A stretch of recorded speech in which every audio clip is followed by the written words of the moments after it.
দাদু থামি গল্প শুনবা? শুনবো। এক বনে এক কচ্ছপ ছিল। দুজনে মারামারিও করত, ঝগড়াঝাটিও করত, খেলাধুলাও করত, লাফালাফিও করত।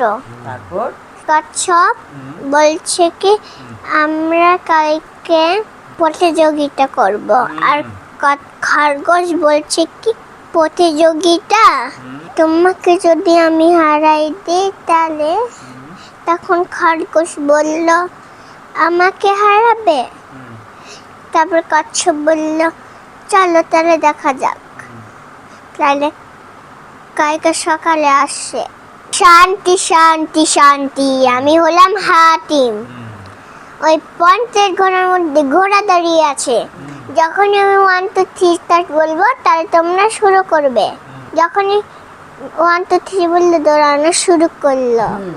তারপরে দৌড়াচ্ছে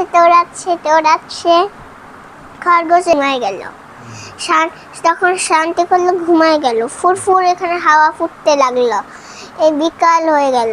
আস্তে আস্তে করে শেষ পয়েন্টে চলে গেল, যেখানে ঘোড়া দাঁড়িয়ে আছে ওখানে চলে গেল। তারপরে খরগোশ যখন চোখ খুললো ফুরফুর হাওয়া ফুটতে লাগলো। বিকাল হয়ে গেছে, শেষ পয়েন্টে যেতে হবে। তারপরে খরগোশ দৌড়াতে দেখলো কচ্ছপ ফার্স্ট। তখন আমি প্রথম থেকে বের হয়ে গেলাম, তুমি যাও।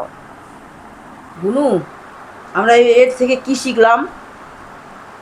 এই গল্পটা থেকে কি শিখলাম?